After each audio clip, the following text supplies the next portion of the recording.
আসসালামু আলাইকুম। দূরে কাছে যে যেখানে বসে এই মুহূর্তে ভিডিওটা দেখছেন তাদের সবাইকে মাহফুজা কিচেন বিডিতে ওয়েলকাম। আজ অনেক মজাদার কলিজা ভাজা করব। আমি তো এভাবেই করেছি, সবাই তো সবার মতোই করে।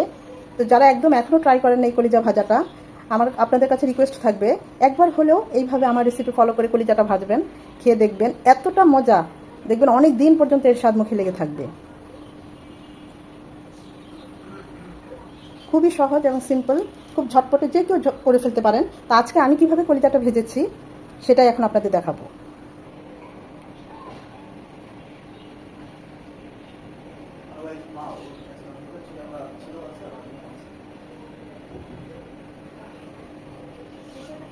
এটা অনেকটা গরম, তারপর আপনাদের দেখাই। এটা উপরে খুবই ক্রিস্পি, ভিতরটা একদম সফট, মানে এতটা টেস্টি বলার মতো না, অসম্ভব মজা হয়েছে।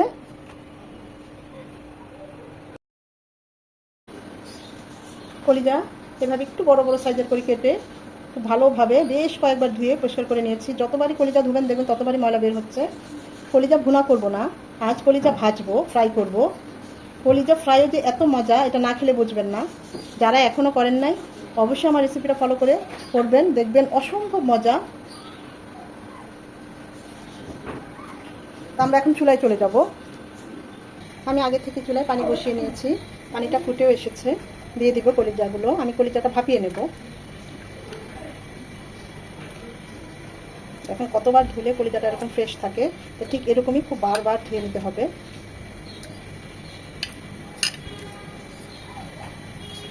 দিয়ে দিব একটা বড় তেজপাতা, মাঝখানে কেটে দিয়েছি, 3 টুকরো দারচিনি, 4টা সাদা এলাচ থেতো করে দিয়েছি, এতে করে শুকনোটা বের হয়ে আসবে।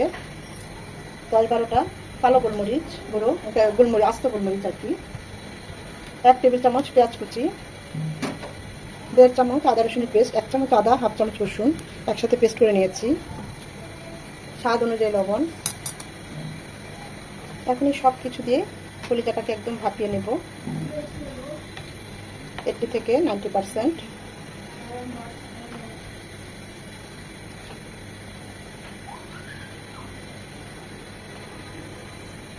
কালারটা সুন্দর আসার জন্য দিয়ে দিচ্ছি 1/2 চামচ হলুদ গুঁড়ো। এটা জাস্ট কালারের জন্য দিয়েছি, আর কিছুই না।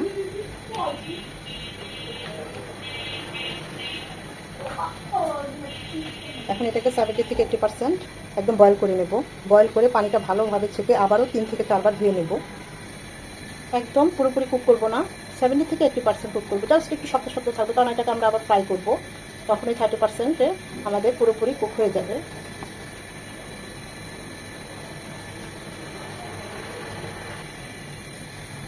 এখন এটা নামিয়ে পানিটা ঝরিয়ে আরও 3 থেকে 4 বার ভালোভাবে ওয়াশ করে নেব।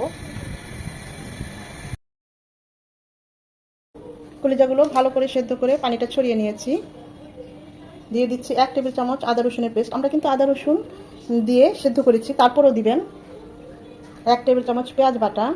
চেষ্টা করবেন পেঁয়াজে বা আদা রসুনের পানিটা যেন কম থাকে, মানে পেঁয়াজের যে জুসটা, আদা রসুনের যে জুসটা, ওটা যেন খুব কম থাকে। না থাকলে আরও ভালো, দরকার প্রয়োজনে চিপে দিবেন। 1 চামচ শুকনো মরিচ গুঁড়ো, ঝালটা যে যেমন পছন্দ করেন, চাইলে এখানে চিলি ফ্লেক্সও দিতে পারেন। আবার আদা রসুন আমি পেস্ট দিলাম, আপনারা চাইলে গ্রেট করে আদা কুচি, রসুন কুচিও দিতে পারেন 1 চামচ 1.5 চামচ। 1 চামচ ভাজা জিরে গুঁড়ো, 1 চামচ ধনিয়া গুঁড়ো, 1/2 চামচ কালো গোলমরিচ গুঁড়ো। আপনারা চাইলে সাদাটাও দিতে পারেন, তবে কালো গোলমরিচের ফ্লেভারটা খুব স্ট্রং থাকে। 1 টেবিল চামচ সয়া সস,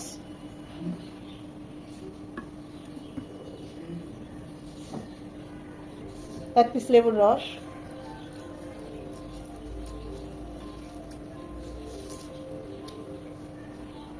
এখনই সব কিছু আমি হাত দিয়ে মাখিয়ে নেব।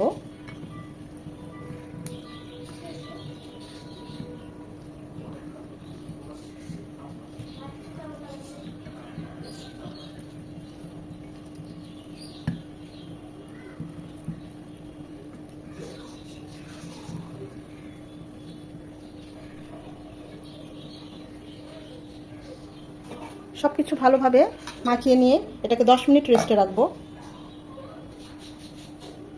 10 মিনিট পর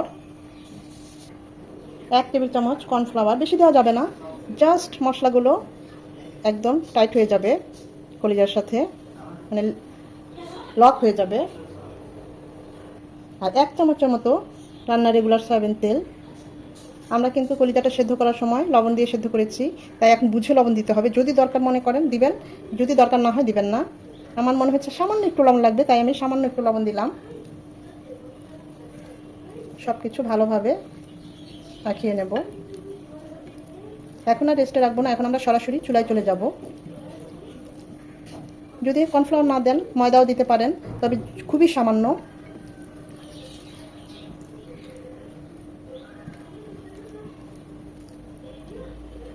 আমরা এখন এগুলো ভাজতে চুলায় চলে যাব। কলিজাগুলো ভাজার জন্য খুব বেশি তেল লাগবে না, অল্প তেলে আমাদের এই কলিজাগুলো ভাজা হয়ে যাবে। এই প্যানে আমি এর আগে চিকেন ফ্রাই করেছিলাম, তাই প্যানটা এমন দেখাচ্ছে। তেল ছিল সামান্য, তাই এই তেলেই ভেজে নিচ্ছি কলিজাগুলো। একসাথে সব দিবেন না।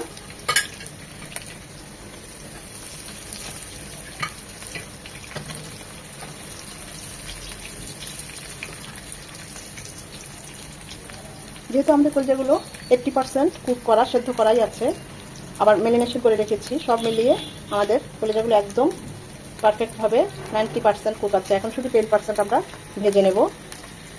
চুলার হিট মিডিয়াম টু লো হিটে থাকবে, তা না হলে কালার চলে আসবে, খেতে ভালো লাগবে না। আর এভাবে আস্তে আস্তে ভাজলে হবে কি, মচমচে হবে, ভিতরে অনেকটা ক্রিস্পি হবে, খুব ভালো লাগবে। 2 থেকে 3 মিনিট এক পাশটা ভাজার পর বাকিগুলো উল্টে দেব।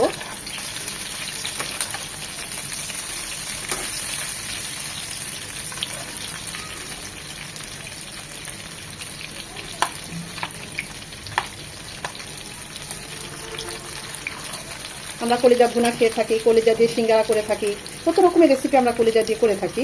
এইভাবে একবার কলিজাটা ভেজে খেয়ে দেখবেন, অসম্ভব মজা লাগে। বারবার এভাবেই করে খেতে ইচ্ছে করবে। একবার হলে ট্রাই করবেন, আমার বিশ্বাস আপনাদের অবশ্যই ভালো লাগবে। খুবই সিম্পল রেসিপি, যে কেউ খুব অল্প সময়ে তৈরি করে ফেলতে পারেন। ওই পাশটা এরকম 3 মিনিট ভেজে নেব। 2 থেকে 3 বার এগুলো উল্টিয়ে পাল্টিয়ে ভেজে নেবেন, তাহলে হবে কি, সব সাইড খুব সুন্দরভাবে ভাজা হবে।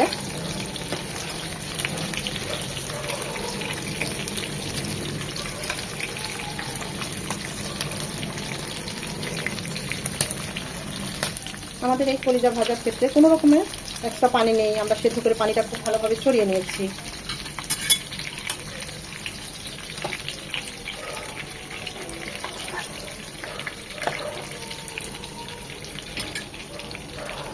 দেখুন মজাদার, কত মজাদার কলিজা ভাজা, দেখেই টপার টপ খেয়ে ফেলতে ইচ্ছে করছে।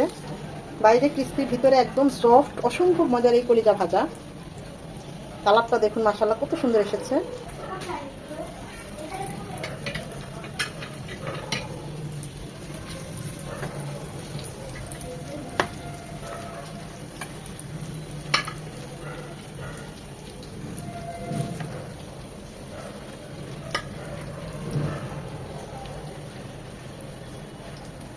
এগুলো একইভাবে সেমভাবে 2 থেকে 3 মিনিট এক পাশটা ভেজে নেব।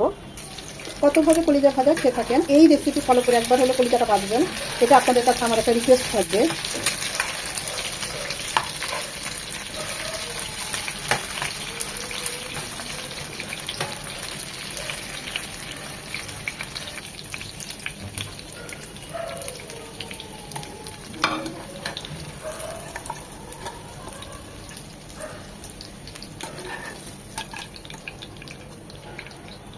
আমি তেলটা সরিয়ে নিয়েছি, এখন সবগুলো কলিজা ভাজা এখানে দিয়ে দিচ্ছি।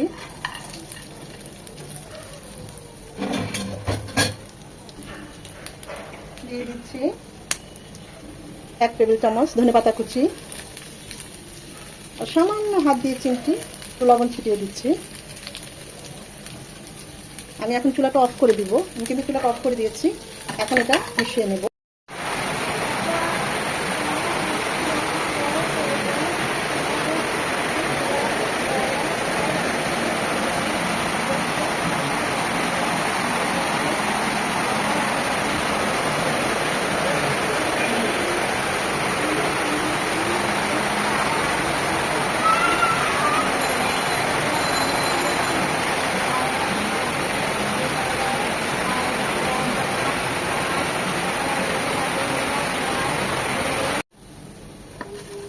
এখন নামিয়ে নেব। সামান্য একটু 1 চিমটি গোলমরিচ গুঁড়ো, এর ফ্লেভারটা ফ্রেশ আসবে, যখনই কামড় করবে দেখবেন এতটা ভালো লাগবে বলার মতো না।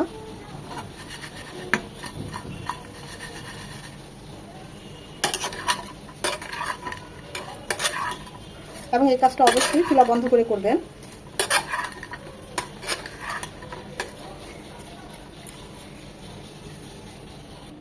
গরম গরম একটা রুটি পরোটা আর এমনি এমনি খাওয়া যাবে, পোলাও খিচুড়ির সাথেও খাওয়া যায়।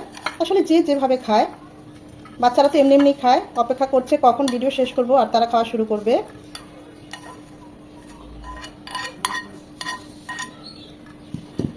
এটা এমনি এমনি বেশি মজা, সত্যি বলছি, অনেক ভালো লাগে। দেখবেন যাকেই খাওয়াবেন অনেক দিন মনে থাকবে, বলবে যে হ্যাঁ ওই ওই আপুর কাছে এরকম একটা কলিজা ভাজা খেয়েছি, অসম্ভব মজার।